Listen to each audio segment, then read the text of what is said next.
Hello പ്രിയപ്പെട്ടവരെ, ഞാൻ ആദ്യമായിട്ടാണ് ഒരു ഹോം ടൂറ് പോലെ ചെയ്യാമെന്ന് വിചാരിക്കുന്നത്. ഇതെൻ്റെ കിച്ചനാണ്. അപ്പോൾ എൻ്റെ കിച്ചൺ ടൂർ ചെയ്താലോ? എല്ലാവരും നോക്കി, എൻ്റെ കൊച്ചു കിച്ചണാണ് കേട്ടോ. എല്ലാവർക്കും സ്വാഗതം. ഇതാണ് എൻ്റെ കുഞ്ഞ് കിച്ചനാണ്. ഇവിടെയാണ് നമ്മളുടെ ലോകം, എൻ്റെ കിച്ചൺ ടോപ്പ്. അതാ നോക്കൂ. പിന്നെ കബോർഡ്സും കാര്യങ്ങളും എല്ലാം ഞാൻ ഓരോന്നായിട്ട് പറഞ്ഞു തരാമേ. അപ്പോൾ താഴെ ഇരിക്കുന്ന കബോർഡ്സിൽ എളുപ്പം എടുക്കാൻ പറ്റുന്ന മരുന്നുകളാണ്. അതായത് ആയുർവേദ മരുന്ന്, അഗസ്ത്യ രസായനം, താലീസ്, അങ്ങനെയുള്ള സാധനങ്ങൾ. അതിൻ്റെ മുകളിൽ room freshener, emergency lamp, brush, അങ്ങനെ ഏറ്റവും മുകളിൽ സോപ്പ്, അതുപോലെ തന്നെ തുണി മുക്കുന്ന ഫാബ്രിക് കണ്ടീഷണറും കാര്യങ്ങളും, ബ്രഷ്, ബാം, അങ്ങനെ. എൻ്റെ ചാർജിങ് പോയിൻറ്റ് ഇവിടെ ഇട്ടാണ് ഞാൻ ഫോൺ ചാർജ് ചെയ്യുന്നതും മറ്റും കാര്യങ്ങളൊക്കെ ചെയ്യുന്നത്. എല്ലാ കാര്യങ്ങളും ചാർജിങ്, ഇപ്പം ഇയർഫോൺസ് എല്ലാം ചാർജ് ചെയ്യുന്ന വീട്ടാണ്. പഴം ഇരിക്കുന്ന വെട്ടി. പിന്നെ ഇത് ഞാൻ ഓൺലൈൻ വാങ്ങിച്ച റേഡിയോ ആണ് കേട്ടോ. ചാർജ് ചെയ്തിട്ട് നമുക്ക് കേൾക്കാം. ഐബെല്ലിൻ്റെ നല്ല റേഡിയോ ആണ്. ഇതിൽ പാട്ട് കേട്ടിട്ടാണ് ഞാൻ അടുക്കളയിൽ ജോലിയൊക്കെ ചെയ്യുന്നത്. അതിൻ്റെ താഴെ ഇരിക്കുന്ന ഒരു കുക്കറി മാസ്റ്റർ എന്ന് പറഞ്ഞൊരു പുസ്തകമാണ്. അത് ഞാൻ 2013 മറ്റോ വാങ്ങിച്ചിട്ടുള്ളൊരു പുസ്തകമാണ്. അത്യാവശ്യം കാര്യങ്ങളൊക്കെ ഉണ്ട്, വല്ലപ്പോഴും ഒക്കെ എടുത്ത് നോക്കാറുണ്ട്. പിന്നെ ഇരിക്കുന്നത് നെല്ലിക്ക നമ്മൾ ശർക്കര പാനിയിലിട്ട് വെക്കൂലേ, അതാണ്. പിന്നെ ഈ 2 ഡപ്പയിൽ അരിപ്പൊടിയാണ്, പച്ചരിയും പുഴുക്കലരിയും പൊടിപ്പിച്ച് വെച്ചിരിക്കുന്നത് ആ ഡപ്പയിൽ കാണുന്നത്. അപ്പുറത്തിരിക്കുന്ന എൻ്റെ തെർമൽ കുക്കർ. ഞാൻ മിക്കവാറും തന്നെ എളുപ്പത്തിന് വേണ്ടി അരി തിളപ്പിച്ച് വയ്ക്കുകയാണ് ചെയ്യുന്നത് രാത്രിയിൽ. ഇത് എൻ്റെ കെറ്റിൽ.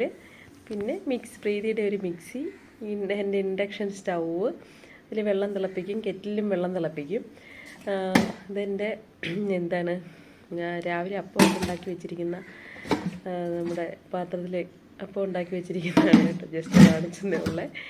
പിന്നെ കൂട്ടാനുണ്ടാക്കി വെച്ചിരിക്കുന്ന പാത്രവും എൻ്റെ ഫ്ലാസ്കും മാത്രമാണ് ഇപ്പോൾ തൽക്കാലം അവിടെ ഇരിക്കുന്നത്. പിന്നെ ആ സൈഡിലുള്ള കബോർഡ്സിലെന്ന് പറഞ്ഞാൽ അത്യാവശ്യം കുരുമുളക് പൊടി, ജീരകം, സാമ്പാർ പൊടി, പിന്നെ മഞ്ഞൾ, ഉലുവ, അങ്ങനെയുള്ള കാര്യങ്ങളെല്ലാം കൊച്ചു കബോർഡിൽ. പൊടി ഐറ്റംസ്, ഏലക്കായ, അങ്ങനെയുള്ള സംഭവങ്ങളെല്ലാം ആ സൈഡിൽ തന്നെ വെച്ചിരിക്കും. ഇവിടെയാണെങ്കിൽ തേയില, ഉപ്പ്, പഞ്ചസാര തുടങ്ങിയ കാര്യങ്ങളെല്ലാം അവിടെ തന്നെ വെച്ചിട്ടുണ്ട് കേട്ടോ. ഇതൊക്കെയാണ് എൻ്റെ ചെറിയ അടുക്കളയുടെ ഒരു സൈഡിലുള്ള കാര്യങ്ങളെന്ന് പറയുന്നത്.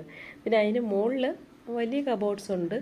ആ കബോർഡ്സിൽ ഒരു 5-6 കബോർഡ്സ് ഈ സൈഡിൽ, റൈറ്റ് സൈഡിലുണ്ട്. അതിൽ ആദ്യത്തേൽ പറഞ്ഞതുപോലെ കാപ്പിപ്പൊടി, അതുപോലെ അരിപ്പൊടി, ഉപ്പ് വലിയ ടിന്നിൽ ആക്കി വെച്ചിരിക്കുന്നത്, കുരുമുളക്, അങ്ങനെയുള്ള കാര്യങ്ങൾ. ഇതിനകത്താണെങ്കിലും പുളിയും മഞ്ഞൾപ്പൊടിയൊക്കെ വലിയ ടിന്നിൽ പൊടിപ്പിച്ച് വെച്ചിരിക്കുന്നത്, പുളി, അങ്ങനെയുള്ള കാര്യങ്ങളൊക്കെ വെച്ചിരിക്കുന്നു.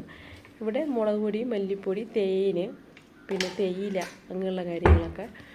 പിന്നെ ഇപ്പുറത്ത് വരികയാണെങ്കിൽ അതിനകത്ത് എൻ്റെ പയർ, പരിപ്പ് സാധനങ്ങളും അതിൽ സാമ്പാർ പൊടിയൊക്കെ വാങ്ങിച്ച് സ്റ്റോക്ക് ചെയ്ത് വെച്ചിരിക്കുന്ന പാത്രങ്ങളൊക്കെ വെച്ചിരിക്കുന്ന സൈഡാണ് കേട്ടോ. പിന്നെ ഇതിൻ്റെ മുകളിൽ ഒരറ്റത്തുനിന്ന് ഒരറ്റം വരെയും കബോർഡ്സ് ഉണ്ട്. അത് സെപ്പറേറ്റ് ചെയ്തിട്ടില്ല, പക്ഷേ അത് അടപ്പാക്കി വെച്ചിട്ടുണ്ട്. കാരണം നമുക്ക് കൊച്ചടുക്കളയായതുകൊണ്ട് എല്ലാ സാധനങ്ങളും താഴെ വെക്കാനുള്ളൊരു സൗകര്യം ഇല്ലാത്തതുകൊണ്ട് ഡംപ് ചെയ്യേണ്ട സാധനങ്ങൾ, അതായത് ഈ ബോട്ടിൽസൊക്കെ ഇല്ലേ, ഇതെല്ലാം മുകളിലാണ് വെച്ചിരിക്കുന്നത്. ഇത് പിന്നെ എൻ്റെ കുക്കിംഗ് ടോപ്പിൻ്റെ മോൾ സൈഡിലുള്ള വശമാണ്. അവിടെ ഞാൻ ചെറിയൊരു സ്നേക്ക് പ്ലാന്റ് വെച്ചിരിക്കുന്നു. പിന്നെ എണ്ണക്കുപ്പി, നെയ്ക്കുപ്പി, അങ്ങനെയുള്ള സാധനങ്ങളെല്ലാം സൈഡിൽ വെച്ചിട്ടുണ്ട്. കുഞ്ഞൊരു പ്ലാന്റ് ഇഷ്ടമില്ലാത്ത ആരായ അല്ലേ, ഒരു കുഞ്ഞ് പ്ലാന്റ്. പിന്നെ എൻ്റെ സ്റ്റവ് കത്തിക്കുന്ന സംഭവം വെച്ചിരിക്കുന്നത് മഞ്ചാടിക്കുരുവാണ് കേട്ടോ. അത് ഇവിടെയൊക്കെ പക്ഷികൾ കൊണ്ടിടുമ്പോഴേ ഞാനത് മുറ്റമൊക്കെ തൂക്കും, പറക്കിയെടുക്കും, എന്നിട്ട് അത് സൂക്ഷിച്ച് വെക്കും. പിന്നെ ഇടികല്ല്, പിന്നെ കത്തി, കത്രിക സാധനങ്ങൾ, എൻ്റെ പണി ഉപകരണങ്ങൾ വയ്ക്കുന്ന സാധനങ്ങൾ.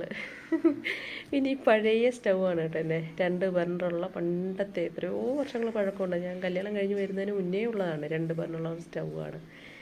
ഇത് അത്യാവശ്യമുള്ള പാത്രങ്ങൾ, ദോശക്കല്ല്, കാര്യങ്ങളെല്ലാം വെച്ചിട്ട് കുഞ്ഞൊരു തട്ട്. ഇത് ഞാൻ ഓൺലൈനിൽ നിന്ന് വാങ്ങിച്ചാണ്. പാത്രമൊക്കെ കഴുകിയിട്ട് ഉണങ്ങാൻ വെക്കുന്ന സൈഡ്. ഇതിൻ്റെ പിന്നെ വാഷിംഗ് ഏരിയ. അത് ഞാൻ ഫുഡ് വേസ്റ്റൊക്കെ ഈ ഡപ്പയിലിട്ട് വെച്ചിട്ടാണ് പിന്നെ കമ്പോസ്റ്റിൽ കൊണ്ടിടുന്നത്. അവിടെ തന്നെ എക്സോയും കാര്യങ്ങളൊക്കെ വെച്ചിരിക്കുന്നു. ഈ അപ്പുറത്തെ സൈഡിലെ സെയിം അതേ രീതിയിൽ തന്നെ ഇവിടെയുണ്ട്. പിന്നെ എൻ്റെ മീനുകൾക്ക് കൊടുക്കുന്ന ഫുഡ്, പിന്നെ അലവലാതി കുപ്പികൾ, ഇങ്ങനെയെല്ലാം അടുക്കി വെച്ചിരിക്കുന്നു. പിന്നെ ഇപ്പുറത്തേക്ക് വരുമ്പോൾ കബോർഡ്സിനകത്താണെങ്കിലും തന്നെ കുപ്പി, പാട്ട, അങ്ങനെയുള്ള സംഭവങ്ങളൊക്കെ തന്നെയാണ് വെച്ചിരിക്കുന്നത്. ഭരണി, ഇങ്ങനെയുള്ള കാര്യങ്ങൾ, ഗ്ലാസ്, അങ്ങനെയുള്ള കാര്യങ്ങളെല്ലാം അതിനകത്ത് അടുക്കി വെച്ചിരിക്കും. താഴെ കബോർഡ്സിൽ നോക്കുവാണെങ്കിൽ ബാക്കി പാത്രങ്ങളും കാര്യങ്ങളും എല്ലാം ഒതുക്കി വെക്കാനുള്ള ഒരു ഏരിയ തന്നെയുണ്ട്. ഒരറ്റത്തുനിന്ന് ഒരറ്റം വരെ ഇതിൻ്റെ കബോർഡുണ്ട്. ഏറ്റവും ഇങ്ങേയറ്റത്തെ പണിയായുധങ്ങൾ, ലൈസോള്, അങ്ങനെ ഇങ്ങനെ, അതായത് നമ്മുടെ വാഷിംഗ് ഏരിയയുടെ തൊട്ട് താഴെ. ഇപ്പുറത്താണെങ്കിൽ പാത്രങ്ങൾ, ഗ്ലാസ്, അങ്ങനെയുള്ള കാര്യങ്ങളെല്ലാം വെക്കാൻ വേണ്ടിയിട്ട് താഴെ ഡ്രോയറുണ്ട്. വലിയ പാത്രങ്ങളൊക്കെ വെക്കാനുള്ള ഡ്രോയർ, അത്യാവശ്യം കാര്യങ്ങളെല്ലാം. ഇപ്പുറത്ത് തവി, സ്പൂണ്, കാര്യങ്ങളെല്ലാം വെക്കാം. അതിനടിയിലാണെങ്കിൽ അത്യാവശ്യം ഇത്തിരി വലിയ പാത്രങ്ങളൊക്കെ വെക്കാൻ പറ്റുന്ന ഒരു ഏരിയ. വേണ്ടാത്ത പാത്രങ്ങളൊക്കെ എളുപ്പം വേണ്ടാത്ത പാത്രങ്ങളല്ല ഞാൻ അതിനകത്ത് വയ്ക്കുകയാണ് പതിവ്. എപ്പോഴും എടുക്കുന്ന പാത്രം മാത്രം മുകളിൽ വയ്ക്കാറുള്ളൂ. പിന്നെ അടുപ്പിൻ്റെ താഴെ വരികയാണെങ്കിൽ അവിടെയാണെങ്കിൽ എൻ്റെ ഗ്രൈൻഡർ, അതുപോലെ തന്നെ മിക്സിയുടെ ജാറുകൾ, ചട്ടി, വലിയ പാത്രങ്ങൾ, ചരുവം, അങ്ങനെയുള്ള എല്ലാം സൂക്ഷിച്ച് വെച്ചിരിക്കുന്നത് അവിടെയാണ്. പിന്നെ അതിനിപ്പുറത്തോട്ട് വന്നു കഴിഞ്ഞാൽ അതൊക്കെ തന്നെയാണ്. സ്റ്റീൽ ചരുവങ്ങൾ, അലൂമിനിയം ചരുവങ്ങൾ. ഇതെൻ്റെ ഗ്യാസ് വെച്ചിരിക്കുന്ന ഏരിയ. അങ്ങനെയുള്ള അത്രയും കബോർഡ്സാണ് ആ ഭാഗത്തുള്ളത്. ഇത്രയാണ് എൻ്റെ കുഞ്ഞി അടുക്കളയിനകത്ത് കാണാൻ എൻ്റെ പണിയാളുകളും എൻ്റെ പണിപ്പുരയെന്ന് പറയാം അല്ലേ ഉള്ളത്. പിന്നെ ഇവിടെ ഒരു കുഞ്ഞ് ഫാനുണ്ട്. ഇവിടെ ഭയങ്കര ചൂടല്ലേ, ഒരു കൊച്ചു ഫാനുണ്ട്.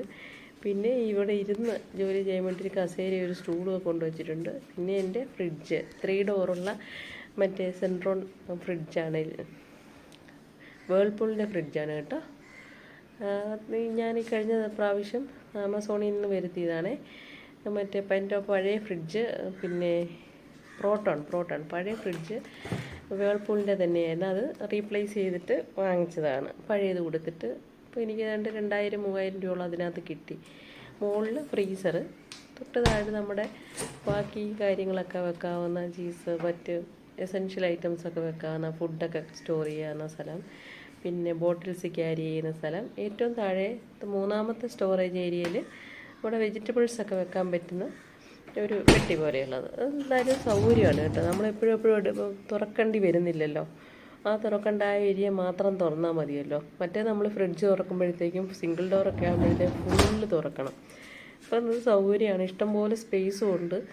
അത് നല്ലൊരു വർത്തായിട്ടാണ് തോന്നുന്നത്. ഇത് പിന്നെ എൻ്റെ അലുക്കുലി തെലവലാതി സാധനങ്ങൾ, ചിരവ, പിന്നെ മുറം, അങ്ങനെയുള്ള സംഭവങ്ങളെല്ലാം സൂക്ഷിക്കുന്ന ചെറിയൊരു സ്റ്റാൻഡ്.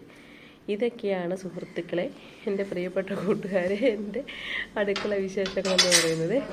ഈ ഡോറ് തുറന്നു കഴിഞ്ഞാൽ ഈ വലിയ ലോകത്തിൽ നിന്ന് ഒരു കൊച്ചു ലോകത്തിലേക്ക് ഇറങ്ങി ചെല്ലാൻ 2 തെങ്ങുകൾ, അമ്മ തെങ്ങും മോള് തെങ്ങും നിൽക്കുന്ന ഒരു ഏരിയ. അവിടെ ഞാൻ വേസ്റ്റൊക്കെ ഇട്ട് കത്തിക്കുന്നത് തൊട്ടപ്പുറത്തെ സ്ഥലം. ഇത്രയൊക്കെയാണ് നമ്മുടെ ഈ ഏരിയ അടുക്കള ഭാഗത്തുള്ള വിശേഷങ്ങൾ.